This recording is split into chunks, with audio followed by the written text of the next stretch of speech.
wanted to make a video talking about something that's been on my mind lately. I'm 20 years old and I'm in school right now trying to figure out what exactly I want to do with myself. At 20 years old, I'm starting to feel as though I'm getting old very fast, believe it or not. And it's getting to the point now where I'm low-key stressing. I don't feel like I'm where I need to be at 20 years old. See, maybe it's because I'm setting the bar too high for myself.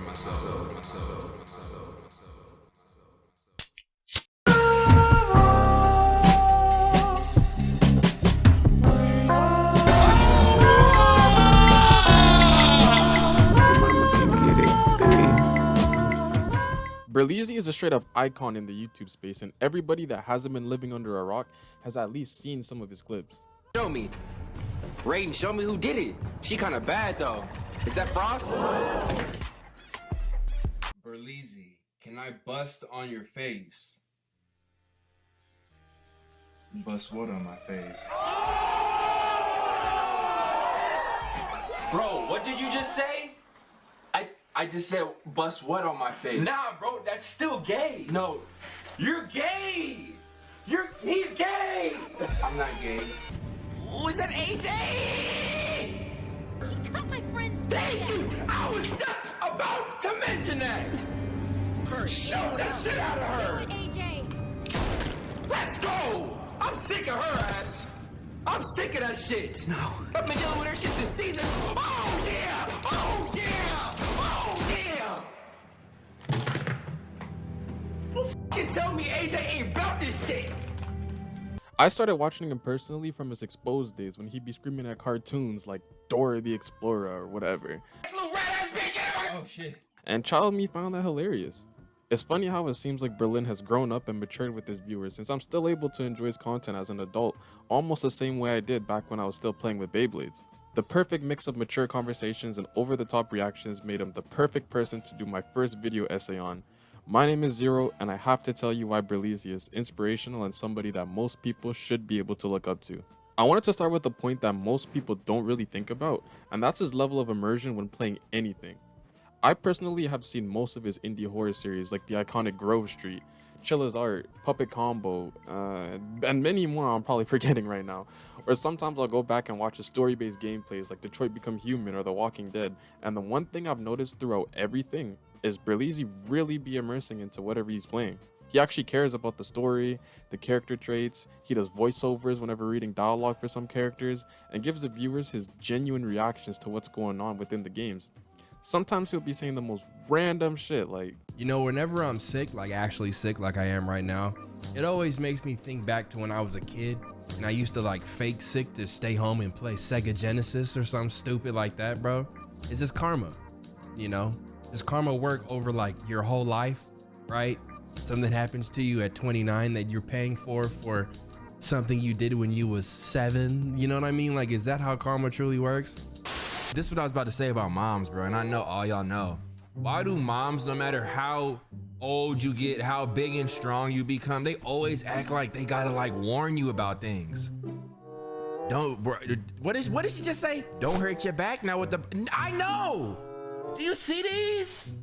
or sometimes he'll be making great points like the ending to his Nocturnals walkthrough, which left him heated due to the characters in the game being Bro, cold and competent? Okay, it's an apocalypse, okay. That's exactly where you would want to be, bro. I told Diego exactly why I did what I did. I told y'all why I did what I did. Diego way colder than me. He don't want to be with nobody. I didn't have to shoot her, but she already had took, bro, she was going to kill me if I let her grab me. She doesn't talk to me when I'm running away. She stabs me in my throat, bro. Oh, hell no, bro. Not feeling this no more. I'm not feeling it anymore. Do you understand where I'm coming from or not? I'm pissed, bro. I'm pissed. I can't say F Diego because he saved my life. Oh, this one hurts. This one actually hurts a little, bro. I'm like angry mad, bro. And then for that to be his last word, Are you serious? Maybe you should be alone? Like what? Researching this video, I've seen that people on Reddit made a pretty valid point about Berlin not being exactly like how he used to be, and how it almost seems like he's just playing games, waiting for a good place to stop the recording and whatnot. Basically going through the motions. Actually, it's better if I just read it to you directly instead of paraphrasing. Is it just me, or has anyone else not been I'm sorry. Is it just me, or has anyone else not been feeling Berlin's energy around his content in terms of committing to playthroughs and not just one-off games, as well as just chilling with the community? Holy shit, I can't fucking read. I still think Berlin is just as funny as he was back in 2016 onward. Top 2 funniest on the internet to me, but it's weird now. I just find myself now skipping out on most uploads right now, and oh my fucking god. You know what? Just read it yourself, man. I'm done. In my opinion, this is a very logical take, especially since in my intro I talk about my personal favorite series being the indie horrors, because they just come off like more genuine. But I can see why other people might say all of his content has changed from a couple years ago, and it should, right? If Berleezy stayed the same, that would be an issue. What he's doing now, I have no problem with, because you have to continue growing and trying to be the best person you could be. It's just very cool to see that his community isn't full of NPCs and could actually make logical deductions on their favorite YouTubers, which is another reason that makes him so cool to me. If you want examples of why I feel like Berleezy actually immerses himself into every game he plays, just look at any of his Telltale series: The Sims, Bully, Sleeping Dogs, Detroit Become Human, Corpse Party. I keep going, bro. I'm around the channel, but Berlin has been making gaming videos for over 8 years now, starting with his Outlast series, and I could confidently say that he was always one of my favorite YouTubers to watch for his overall vibe, which would make you feel like he's your personal friend that you could relate to, while also watching some fire gameplays in the background. Which coincidentally brings me to my next point, which is how Berlin's energy is just off the charts. Let me explain.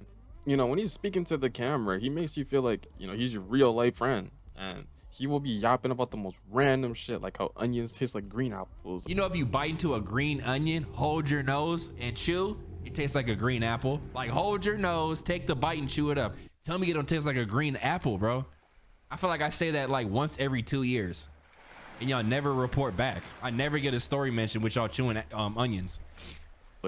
How he's ready to just retire and be musty in love with somebody. I'm not gonna lie to you, bro. Marriage life, like one day soon, bro. Like I'm ready. I'm really ready to like retire, bro. Like I'm cool. Like a nigga would love to like just be musty with his girl, and like her be like, you musty today, and like still wanna like top me.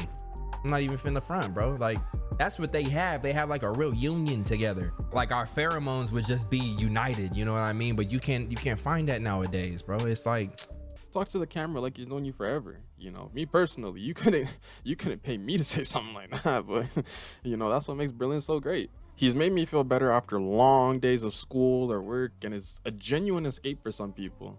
I personally watch him while I eat, if I'm trying to go to sleep, because it's just comforting to listen to a man scream while you're trying to go to sleep, you know, or psychologically, maybe it's the light coming from my TV just reminding me of my mom watching TV in another room while I'm trying to go to sleep, just, you know, to help soothe me while I'm sleeping. But anyways, I could continue yapping about his energy, but I think it serves an even greater justice if I just showed you all of his different freestyles. You know, that's just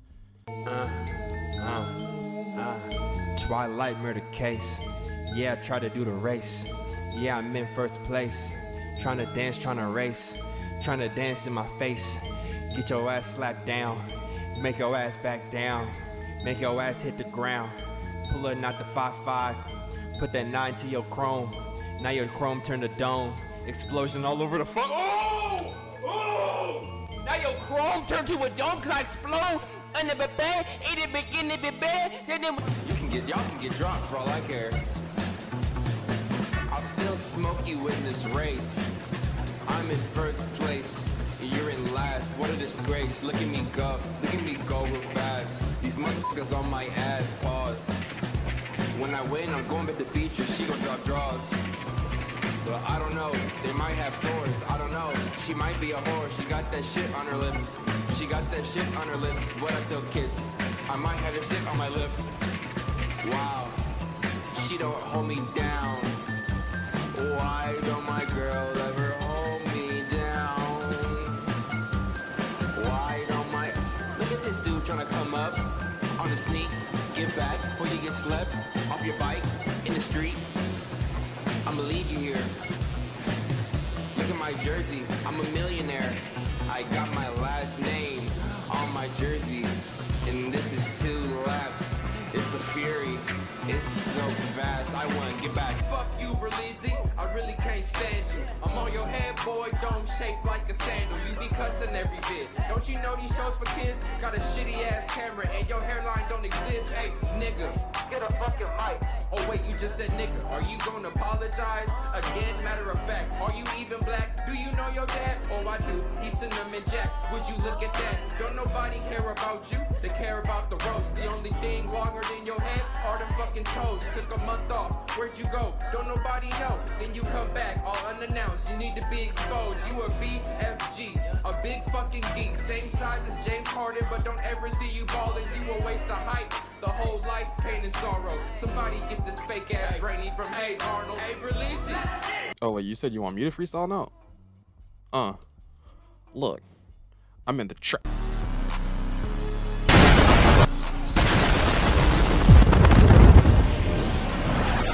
Besides just turning up, I really appreciate how great of a storyteller Berleezy is as well. With no context of how any of these stories start, there you go. Regardless, that just felt wrong. Now some people might feel differently, but hey, that's me though. This might honestly be a pretty cool conversation to have on stream or something, or maybe even like do a podcast with my mom and talk to her about that. Cause like even growing up, like I remember she had this gay friend. I'm sure that it did when I was younger and still learning about like the Christian faith and things like that. That I was like, like my mom's friend, like he's still a good guy. You know what I'm saying? He's still a friend to my mother. I mean, she was there for him when he was going through some pretty serious things. So I know that she has love for him. I think that's how it's supposed to be, truly. I think that's how, I mean, shit, I have gay friends, bro. I would never look at them and be like, I can't fuck with you because you gay. That's crazy. That's actually crazy to me personally. So, man, this takes me right back to when I was working at Cal State Fullerton, bro. Student assistant for the Department of Education. Yeah, bro, I had a cubicle just like this. Any of y'all who was following me back in the day, this had to be like 2017. Y'all remember on my Snapchat, I would do like Snapchat comics where I would literally take pictures of like every appliance in there. So the printer, the fax machine, the telephone, and then draw eyeballs on them and like give them drama in the storyline. It was always the laminator who was acting the fucking worst.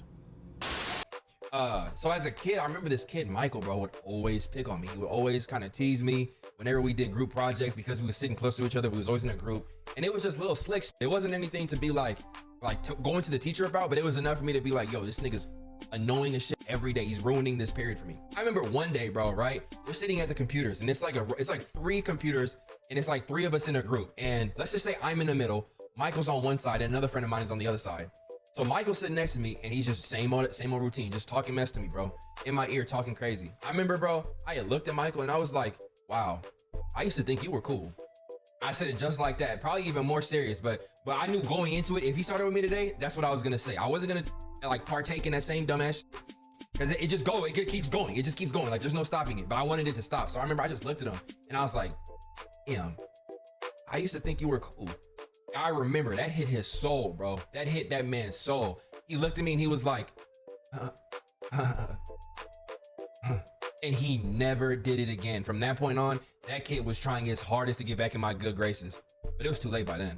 But he was really good at basketball, so it probably didn't take that long for me to, until I was like, okay, let's run 5s. Without major context, you were still able to follow along with the story and understand what he was talking about. I have to stress that this is a skill and only justifies my argument on what makes Berleezy so entertaining to watch in the first place. Energy is a lot of it, but his storytelling ability just adds to everything. And the final thing I wanted to brush up on was the fact that throughout his entire career, he was always dropping gems. And I don't know him personally, but from what history has showed us, he seems to be a genuinely good dude. It seems like the only people who blow up nowadays are complete idiots who have mastered the art of being so unlikable that you can't help but watch all of their content and comment on how stupid they are once it pops up on your feed, or pedophiles. So this is just another reason why I felt like I had to make this video. I don't really gotta say no more because I'm gonna let Berlin take over. I'll see y'all for the outro. When we're trying to be somebody or do something successful, the hardest part usually is in the beginning, right? Trying to get that ball rolling, that boulder to move and really start pushing, because when that boulder starts going, it's hard to slow it down. Like, that's just how it works. It takes a lot of courage to do something like that, to put yourself out there like that. You know what doesn't take courage though? Sitting back talking shit, right? Talking down on people who are trying to do something for themselves. Trying to be, you can't do that. I hear you though. Talking down on people who are trying to do something for themselves, be somebody in this world, right? That takes zero courage, zero energy, and zero balls, bro. Look, like most people, I try and treat the new year like a symbolic restart. It can be an opportunity to reset, assess previous strategies, to plan for the future, to process the year, and to execute.